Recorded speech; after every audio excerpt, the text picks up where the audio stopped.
Seperti apa pencarian atau evakuasi sore hari ini? Apakah membuahkan hasil, Bayu? Iya, selamat sore Ibrahim dan juga saudara. Proses upaya evakuasi dari 8 petambang yang terjebak di dalam sumur galian tambang yang ada di Desa Pancenderang ini sampai saat ini, sore ini memang belum membuahkan hasil atau hasilnya masih nihil. Dan proses evakuasi masih berfokus pada upaya penyedotan air yang ada di dalam sumur galian tersebut. Upaya pengeringan begitu supaya jika air sudah dapat mengering dan debit airnya berkurang, itu mungkin akan memudahkan tim SAR gabungan untuk melakukan upaya evakuasi lanjutan, begitu Ibrahim. Perlu berapa lama, Bayu, untuk bisa mengeringkan jalur agar tim evakuasi bisa segera turun, Bayu?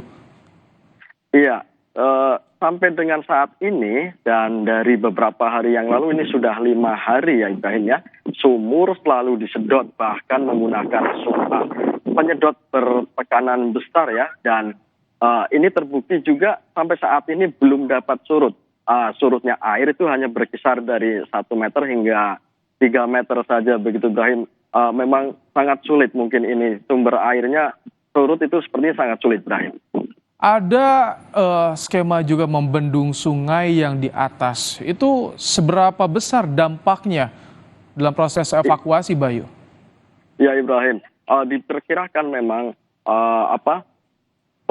pembendungan sungai yang berada di atas lokasi tambang tersebut dapat berdampak besar terhadap sumur-sumur yang ada di lokasi pertambangan ini, karena air yang berasal dari sungai tersebut diduga memang meresap dan menyebabkan debit air yang ada di dalam sumur galian tambang tersebut memang besar, begitu Ibrahim. Baik, Bayu, terima kasih untuk laporan Anda langsung dari Banyumas. Dan saudara, saat ini kami juga sudah terhubung dengan Kepala Kantor SAR Cilacap, Jawa Tengah, ada Bapak Ada Sudarsa. Selamat sore Pak Ada dengan Ibrahim dari Studio Kompas TV.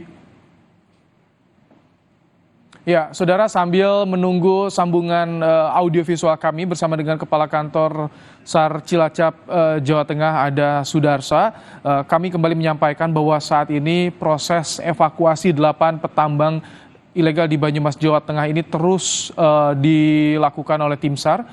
Fokus untuk hari ini memang mengurangi debit air yang menyumbat lubang tambang ilegal agar tim SAR ini bisa masuk untuk mengevakuasi para korban yang terjebak di dalamnya. Sudah sekitar 5 harian lebih, saudara.